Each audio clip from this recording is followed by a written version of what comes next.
Hello, back again on the Top Recap channel. This time I will tell a movie's entitled I Am Wrath. Let's get straight into the storyline. The story begins by showing a chaotic city with a high crime rate. Chaos is everywhere, but it all seems to be left alone. Quote, hype and hysteria are up. This summer has seen a 24% increase in shootings over the last year. Word of a police chase that's going on Interstate 75. Then, in the government, we see a governor named John. He claims that in less than 4 years, he and his team have cut the crime rate in the city by almost half. In 4 years, we've cut this state's homicide rate nearly in half. And together, we'll keep going into the future.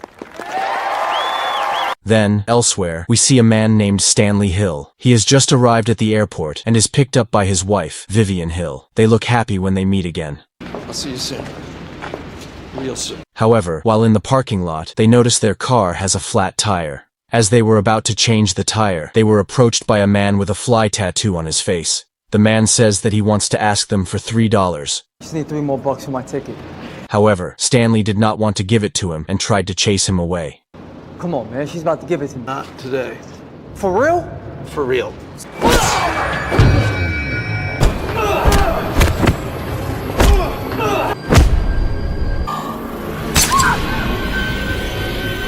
go, let's go!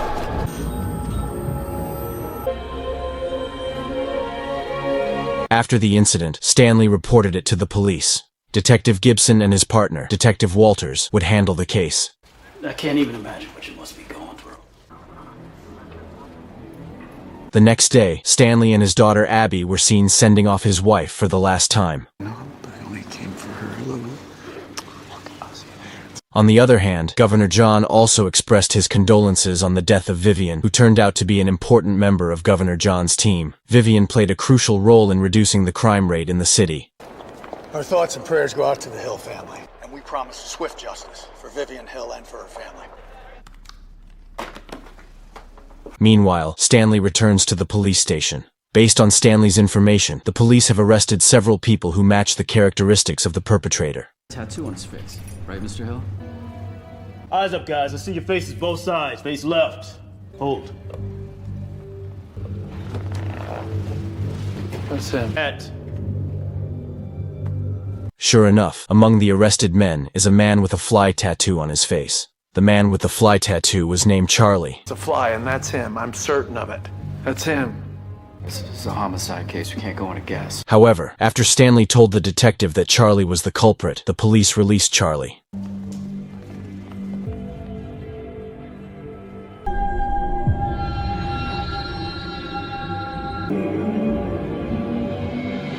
Stanley asked Detective Gibson for an explanation. Gibson explained that Stanley was considered incompetent to be a witness, so Charlie was released. A disappointed Stanley finally leaves them. At night, Stanley, who was still upset and angry because he couldn't accept all of this, suddenly opened his wardrobe. He seemed to want to break through the wall behind the wardrobe as if to take something. However, his wife's voice made Stanley undo his intention. You made a big change for me a long time ago. Stanley then decided to leave the house, intending to calm himself down. Looking around, he accidentally saw Charlie freely roaming the street, which provoked his emotions again. Stanley decided to return home. Arriving home with a burning emotion and annoyance, Stanley broke through the wall behind his closet and took a box inside. Apparently the box contained his past work equipment. Stanley used to be a member of the most feared Special Forces. Not long after, Stanley contacted his old friend, a former Special Forces officer. There, Stanley asked for help to return to their old world. His friend's name is Dennis. The next day, Stanley went to Dennis's workplace, who was now opening a barbershop. Been a while since you came in. You know that's not why I left. No, I know. I know. They killed her for nothing. Nothing, man. I get it. You want vengeance. I want justice. You want vengeance, Stanley. I know you. There, Dennis provides a list of identities of the people Stanley is looking for.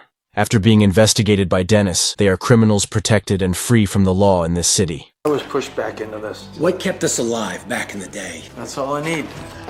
Thank you, my man. After getting these identities, Stanley immediately rushed to a bar. At the bar, there was one of Charlie's members who was involved in the attack on his wife. The man's name was Nathan. From the edge of the table, Stanley watched Nathan. Realizing he was being watched, Nathan suddenly poked a billiard ball at Stanley, hitting his drink glass and shattering it.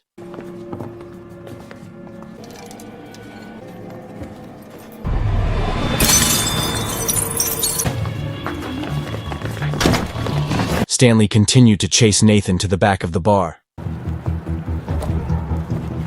However, Nathan suddenly appeared behind him and pushed Stanley by pointing his gun.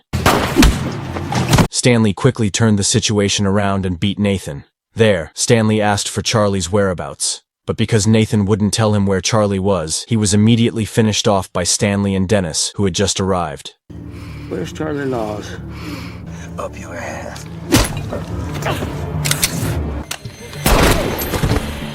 After that, Nathan's body is thrown into the rubbish bin, and they then burn it to erase the trace. However, they did not realize that the incident had been recorded by a man who was a member of Charlie's group. Shortly after, the man reported the incident and showed the video to their gangster leader Lemmy. However, instead of receiving praise or appreciation, Lemmy cut off the man's finger because instead of helping Nathan, he was filming him. Oh, come on, man, please!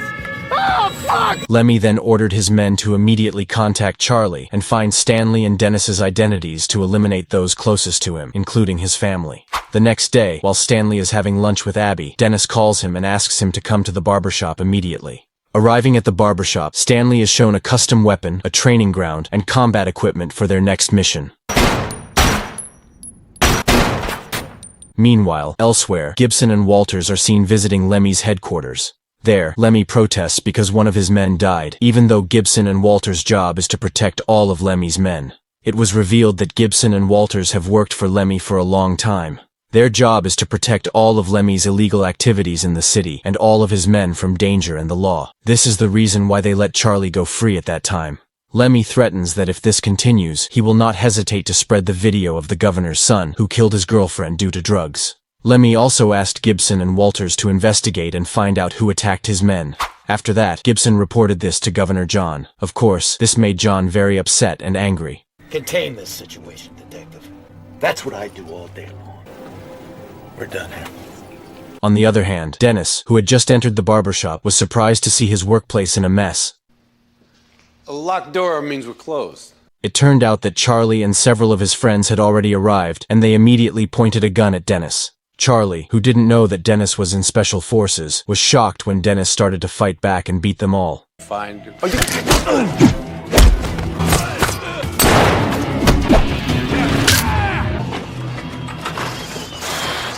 Meanwhile, Stanley is seen getting a tattoo at the residence of Lars, who turns out to be one of Charlie's members. When Lars read Stanley's tattoo, "I am Wrath," Lars suddenly realized that Stanley was the enemy they were looking for. Then, there was a fight between them.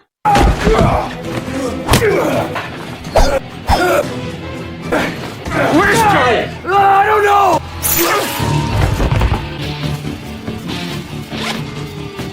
The next day, when Abby and her husband are at Stanley's house, Abby notices a gun on the table. Instantly, Abby had a feeling that her father was out for revenge. When Abby and her husband are about to leave Stanley's house, they are suddenly attacked by Charlie and his members, leaving Abby's husband injured from being shot.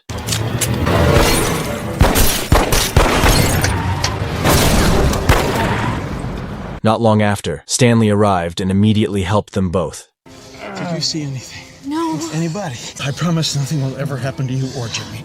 It just did.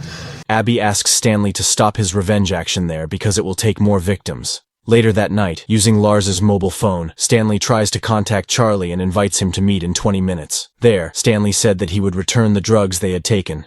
Then, not long after that, they met at a bar.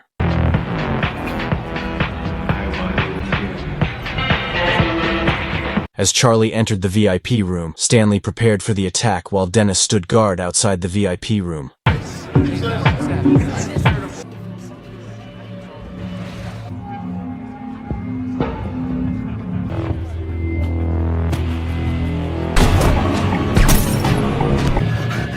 Keep the stash, man, everything. Who ordered you to kill my wife? Come on, man. Wasn't my decision. If I tell you I'm dead, I'm not fucking stupid. Oh, let me catch. It's not my fault she's a nosy bitch. Arriving home, Stanley tries to open the files left by his wife. Then he takes his wife's mobile phone, and it turns out that there is an unopened voice message. Hey Vivian, it's Glenn. Listen, I went over the implications with him, and we're gonna have to go with the revised figures I gave you. We have to. After hearing the voice message, Stanley understands that Governor John is the mastermind behind all this. That is why Lemmy ordered Charlie to kill Vivian, Stanley's wife. Vivian has the original count data of corruption and dirty projects by Governor John and Lemmy. On the other hand, when Abby is at her house, she is suddenly attacked by Lemmy. Then, Lemmy told Abby to call her father to come to Abby's house. Then, Abby said that her mobile phone was in the kitchen. Lemmy allowed her to take her mobile phone immediately. When Abby saw a knife in the kitchen, she immediately took it. She immediately attacked, leaving one of Lemmy's men injured. You're next! Understand? After that, Lemmy tells Abby to call Stanley, and Abby immediately sends a text message to her father stating that Joey, Abby's second child, is sick. Stanley, who reads the text message, is suspicious and acts observant because Abby has never sent a text message. She always calls. Based on this, Stanley concludes that Abby is in danger.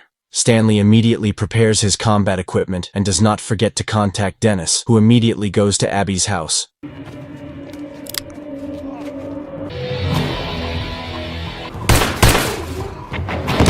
However, Stanley's attack was stopped because Lemmy had taken Abby hostage. Lemmy told Stanley to throw away his weapon immediately. Stanley could not fight back. But from a distance, using a sniper weapon, Dennis shoots Lemmy, and at the same time, Stanley immediately attacks Lemmy with all his might. Man, you're a pain in the ass. I'm right here, bitch!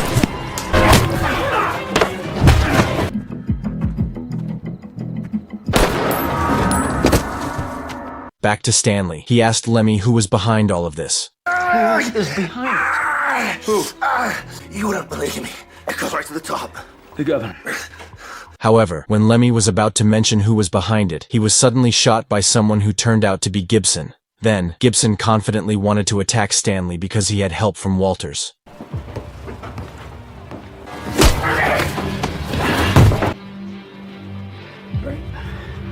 Stanley then told Gibson to drive his car with his hands cuffed to take them to Governor John's place while Walters was locked in the trunk of the car. After me and my family.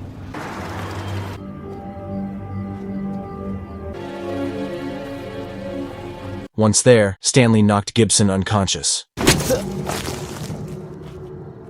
When he woke up, Gibson saw that Governor John's entire guard had fallen. Then, Gibson saw from the rearview mirror that there was a fuse already attached to the lid of his car's fuel tank.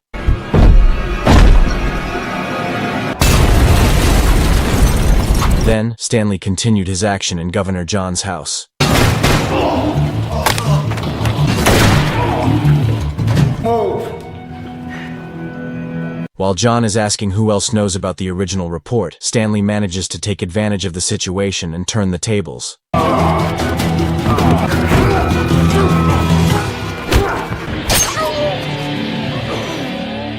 the hell are you? I am Brad. After that, John's young wife, who saw the incident, was instantly hysterical. However, Stanley did not finish her because his target was Governor John. Not long after, the police arrived and pointed a laser at Stanley.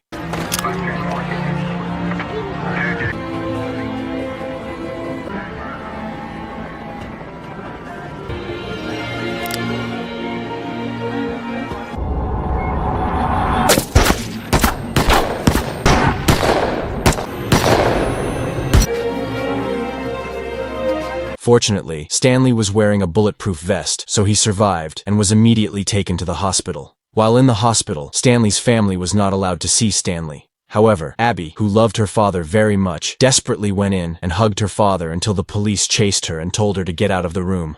Fine. We're leaving.